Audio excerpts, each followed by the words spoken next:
정부가 국내 경제 상황을 판단하면서 8개월간 유지해온 불확실성이란 표현을 이번 달에는 삭제했습니다. 공동주택의 공시가격이 급등한 데 이어 개별 단독주택 공시가격도 상승할 전망입니다. 배달의 민족이 현대차, 기아와 손을 잡고 배달 로봇 개발에 나섭니다. 해외에서 범죄 수익으로 간주된 비트코인을 공매로 처분해 수익을 내고 있다고 합니다. 센 경제 라이브 시작합니다.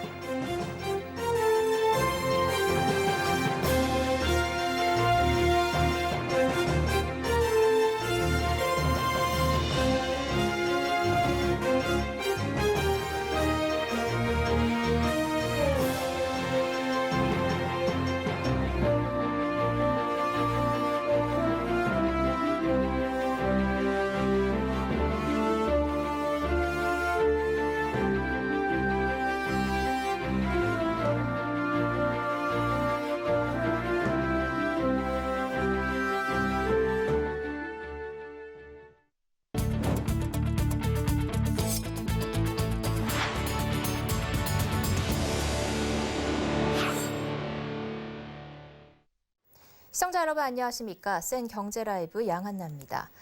정부가 국내 경제 상황을 판단하면서 유지해온 불확실성이란 표현을 바꿨습니다. 기획재정부는 오늘 발간한 최근 경제 동향에서 최근 우리 경제는 수출과 투자 등의 개선세가 이어지고 있다며 불확실성 문구를 9개월 만에 삭제했습니다.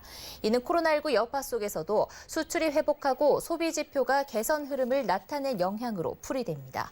또 기재부는 대외적으로 코로나 백신 접종과 주요국의 대규모 경기 부양책에 따른 글로벌 경제 회복 기대감이 증가했지만 인플레이션 우려 등으로 금융시장의 변동성이 일부 확대됐다고도 언급했습니다.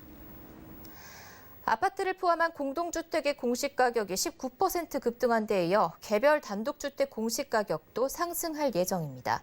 오늘부터 서울 등 지방자치단체들은 개별 단독주택 공시가격을 공개하고 의견 수렴 과정에 들어갔습니다. 현실화율이 70%가 넘는 아파트와 달리 개별주택은 55% 수준으로 앞으로 더 상승할 수밖에 없다고 합니다. 지혜진 기자입니다. 오늘부터 다음 달 7일까지 서울 등 전국의 지방자치단체들은 개별 단독주택의 공시가격을 공개하고 의견을 수렴합니다. 공개 대상은 올해 1월 1일 기준 단독주택 417만 채입니다. 이번 개별주택 가격은 정부가 지난해 발표한 표준주택 가격을 기준으로 관할 지자체가 개별주택 이용 상황과 특성을 반영한 가격 배율을 적용해 산정했습니다. 국토부 발표에 따르면 전국 평균 표준주택 가격은 6.68%, 서울은 10.13% 올랐습니다. 이에 따라 개별주택 가격도 상승한 모습입니다.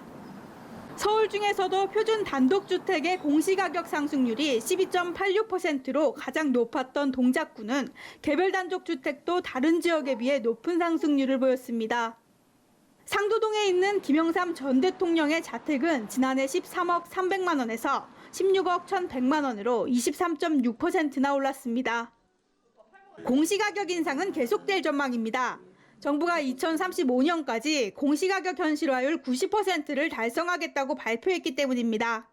특히 공시가격 현실화율이 55.8%에 불과한 개별주택은 매년 상승할 수밖에 없는 상황.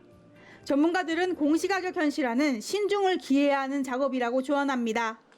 소비자들의 조세 부담들이 많이 가중되기 때문에 공시지가 현실화율에 대한 속도 조절이 어느 정도 필요하고, 공시지가라는 것은 실거래가와 좀 다르게 세금의 기준이 되기 때문에 산정 기준이라든지 검증 체계라든지 이런 것들을 좀 더 명확하게 좀 제시를 해서. 서울경제TV 지혜진입니다. 한국토지주택공사 일부 직원들의 땅 투기 의혹이 지자체 공무원과 정치권으로까지 확산하고 있습니다. 당정은 오늘 공직자 부동산 재산 등록제를 확대하는 방안을 검토하고 나섰습니다. 부당이득을 환수하는 방안도 이달 안에 확정한다는 방침입니다. 정창신 기자입니다. 더불어민주당과 정부가 공직자 부동산 재산 등록제를 확대하고 부동산 투기를 막기 위한 관리 감독 강화에 나섭니다. 김태년 당대표 직무대행 겸 원내대표는 오늘 국회에서 열린 고위 당정청 협의회에서 LH 등 부동산 관련 업무를 하는 공직자는 재산 등록을 의무화하고 향후 공무원과 공공기관, 지자체, 지방 공기업을 포함한 모든 공직자로 재산 등록을 확대하는 방안을 검토하겠다고 밝혔습니다. 김 대표 대행은 부동산 거래 시 사전 신고제 도입도 적극 검토하겠다며 부당이익이 있다면 3배에서 5배를 환수 조치하겠다고 강조했습니다. 전문가들도 부당이득 환수가 투기를 막을 해법이 될 수 있을 것으로 보고 있습니다. 누가 보더라도 고의적인 어떤 투기라든가 이런 것들을 했던 공직 또는 그 같은 동일한 계열에 있는 사람들의 이익이 발생하지 않는 누구나 납득할 만한 그런 조치라든가 이런 게 좀 약간 디테일하게 나왔으면 하는. 당정은 농지법, 농어업법 개정을 통해 투기 목적의 농지 취득을 원천 차단한다는 방침입니다. 또 불법으로 취득한 농지는 즉각 처분 명령을 내리고 부당이득도 환수한다는 방침입니다.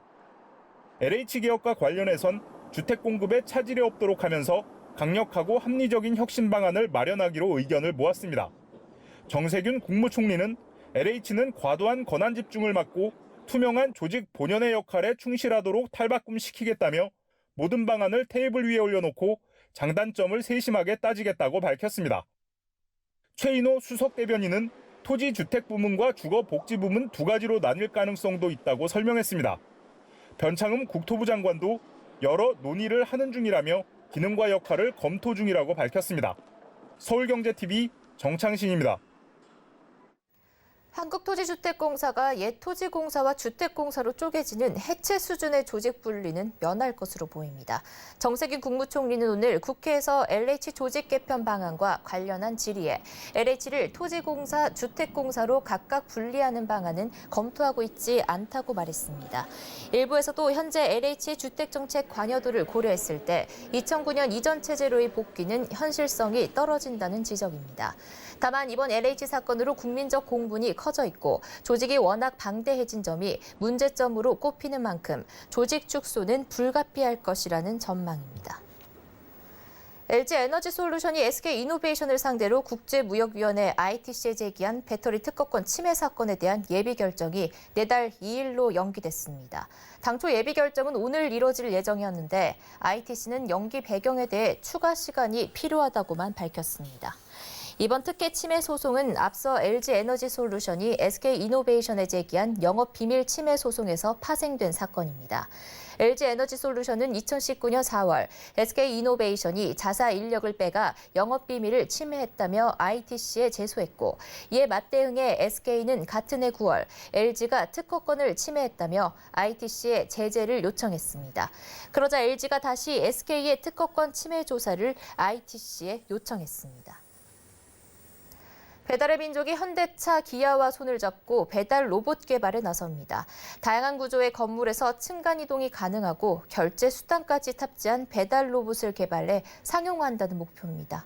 문달 기자입니다. 배달의 민족과 현대차, 기아가 손잡고 배달 서비스의 미래를 그립니다. 배민을 운영하는 우아한 형제들은 어제 경기도 화성시 현대차, 기아 남양연구소에서 현대차와 배송 로보틱 모빌리티 및 물류 분야 연구 개발을 위한 업무 협약을 체결했습니다.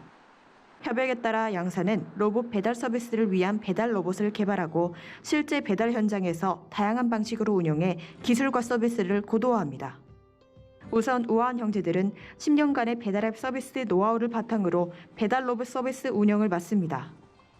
특히 우아한 형제들은 이미 2019년 11월부터 건국대학교 서울 캠퍼스, 지난해 7월부터는 경기도 수원시 광교 엘리웨이에서 로봇 배달 서비스를 시범 운영해본 경험도 있습니다. 올해 상반기에는 실내외 통합 자율주행 기술이 반영된 차세대 모델 딜리 드라이브를 새롭게 시범 운영 현장에 투입할 계획도 세웠습니다.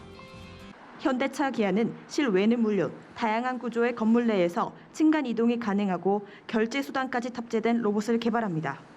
또한 실시간으로 로봇을 제어하는 통합 관제 시스템도 구축하기로 했습니다.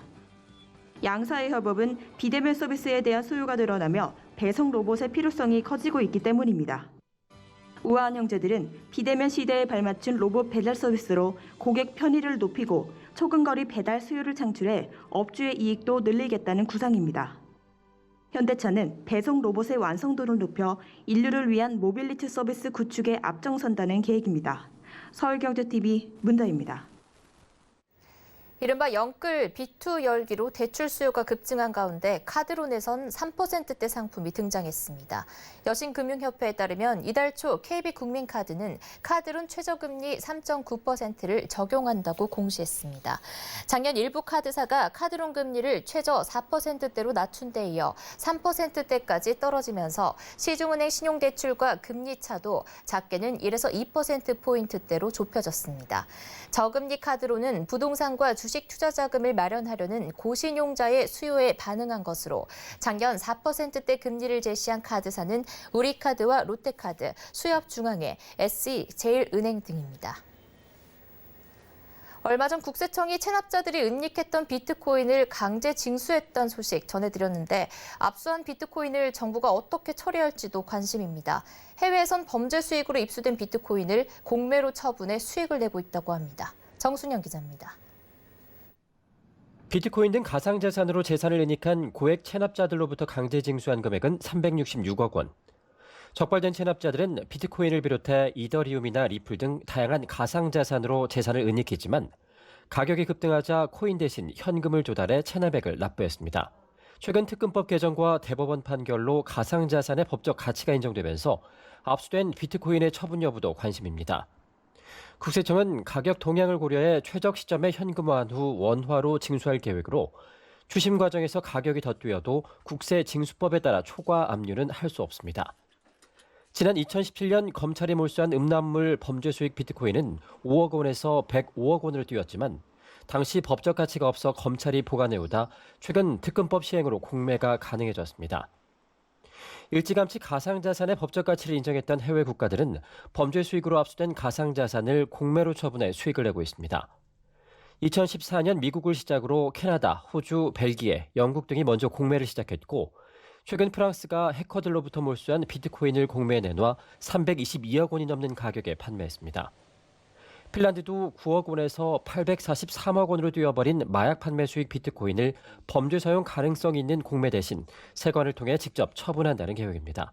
앞으로 정부가 압수한 비트코인을 어떻게 처분할지 끝날 줄 모르는 비트코인의 상승세와 함께 업계의 관심이 모아지고 있습니다. 서울경제TV 정순영입니다. 최근 국내외 국채금리가 상승하면서 은행권 주택담보대출 금리도 상승할지 이목이 집중되는데요. 은행권에선 내달부터 주담대 금리가 본격 오를 것으로 전망합니다. 앵커 리포트입니다. 최근 장기 채권 금리의 급등에도 은행 주택담보대출 금리가 떨어지는 현상이 나타났지만 머지않아 주담대 금리도 올라갈 것으로 전망됩니다. 그동안 오르지 않던 은행채 단기 금리가 오름세를 보이며 국고채 금리와 은행채 장기 금리의 상승세와 연동이 시작됐다는 분석입니다. 우선 5년 만기 국고채 금리는 전날 1.630%로 두 달 새 0.3%포인트 넘게 급등했습니다. 앞서 17일에는 1.639%에 마감하며 1년 4개월 만에 최고치를 기록했습니다. 단기 은행채 금리는 이달 들어 상승세를 보이고 있습니다. 전날 은행채 1년물 금리는 연 0.880%로 지난달 말 대비 2.4베이시스포인트 상승했습니다.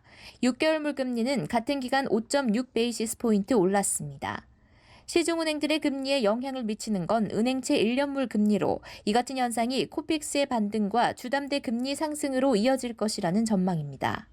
지금 미국 국채금리가 급등하는 영향이 우리나라에 주는 거는 물론 이거 채권 시장의 금리도 다 올라갈 거로 예상이 되고 은행들의 대출 금리도 올라갈 거로 예상이 되거든요. 그러다 보면 주택담보대출도 올라갈 가능성이 저는 높다고 생각을 하는데.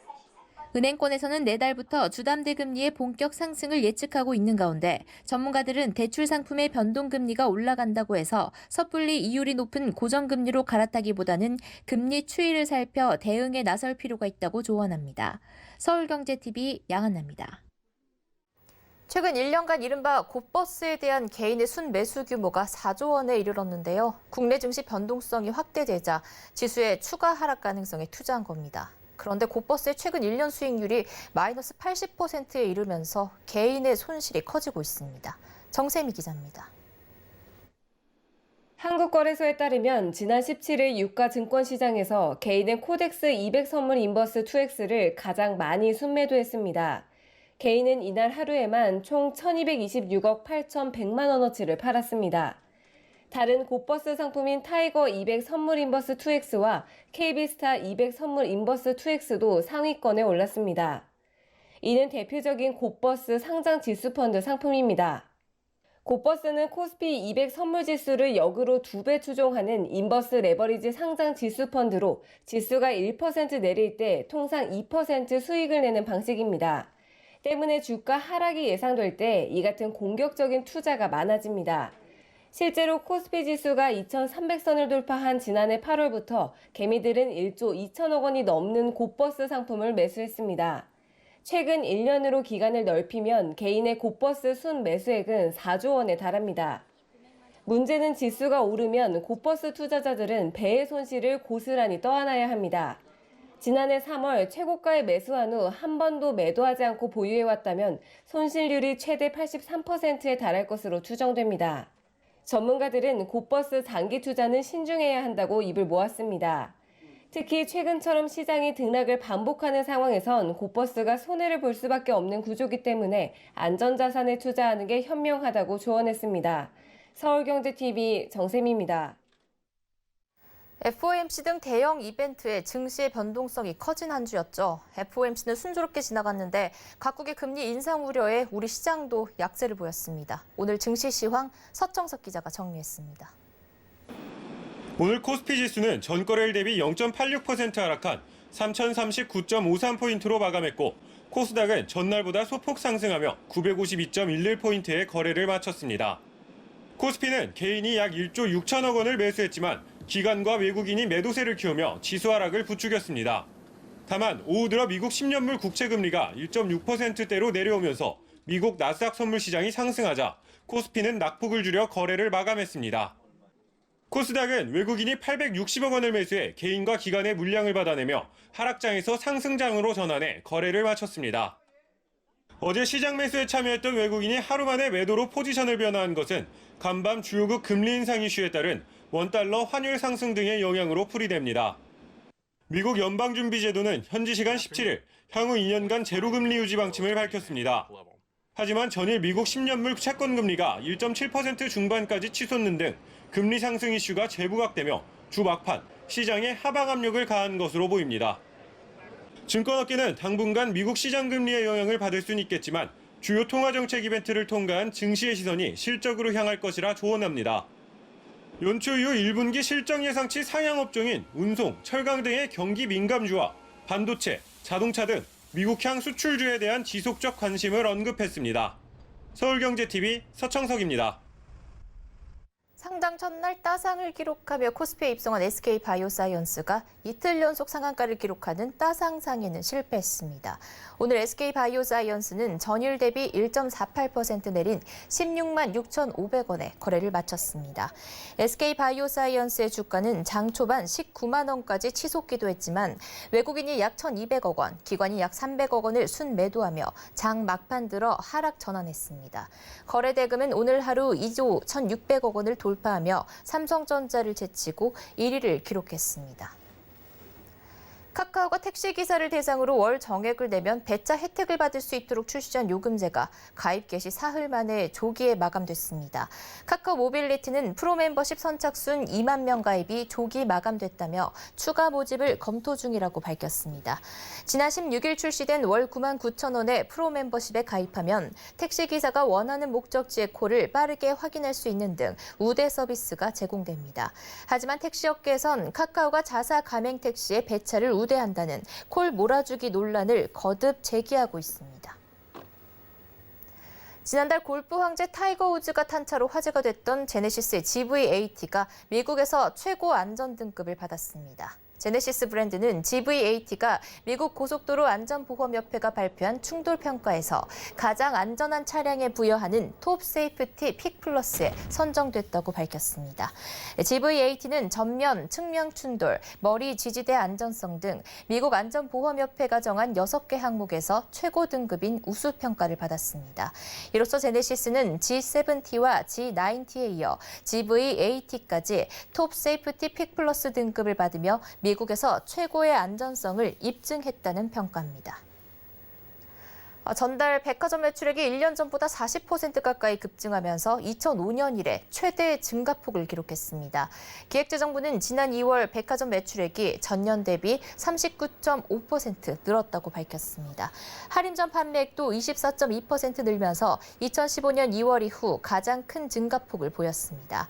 작년 코로나19 영향으로 각종 지표가 부진했던 기저효과에 설 연휴 효과가 겹친 결과로 풀이됩니다. 작년 2월 백화점 매출은 30.6% 줄었고 할인전 매출은 19.6% 감소하며 2015년 1월 이후 가장 큰 감소폭을 기록한 바 있습니다. 이와 함께 코로나19로 억눌렸던 소비 욕구가 분출되는 보복 소비도 영향을 끼쳤다는 분석입니다.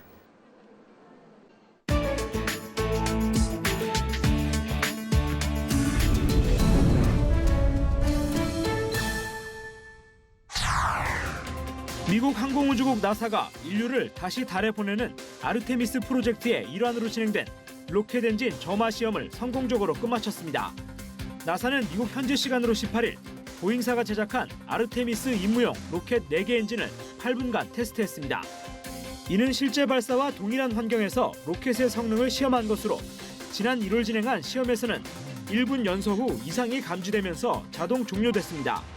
나사는 이번 시험을 성공적으로 마치면서 보잉이 제작한 로켓을 플로리다 케네디 우주센터에 보내 실제 발사를 준비할 예정입니다. 미국과 러시아 간 대립이 고조되는 가운데 블라디미르 푸틴 러시아 대통령이 조 바이든 미국 대통령에게 생방송을 통한 맞짱 토론을 제안했습니다.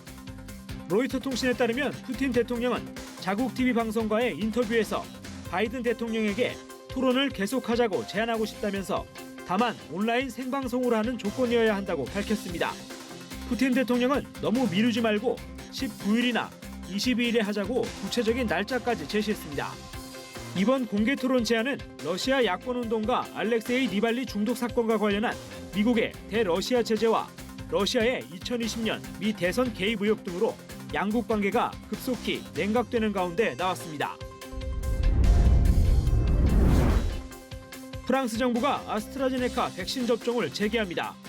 장 카스텍스 프랑스 총리는 부작용 가능성이 극히 낮고 백신의 효용이 위험을 크게 앞선다면서 접종 재개 계획을 밝혔습니다.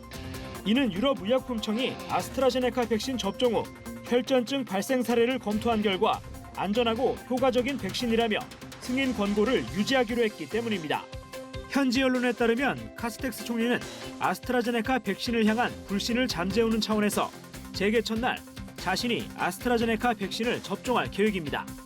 앞서 프랑스는 지난 15일 접종 후 뇌혈전증 발생 사례가 잇따르자 아스트라제네카 백신 접종을 일시 중단한 바 있습니다. 도로를 가득 메운 수백 대의 택시들로 인해 스페인 바르셀로나의 교통이 마비됐습니다. 차량 공유 서비스인 우버가 2년 만에 다시 복귀하자 약 600명의 택시 운전 기사들이 반대 시위를 벌인 겁니다. 이들은 우버가 자신들의 생계를 위협한다고 항의했습니다. 스페인 택시 기사들은 지난 2019년에도 길 하나를 통째로 막고 시위를 벌여 우버 서비스를 중단시킨 바 있습니다. 또 당시 카탈루냐 정부는 우버 등 스마트폰 기반 차량 호출 서비스를 사용하려면 최소한 탑승 전 15분까지 예약해야 한다는 규정도 도입했습니다.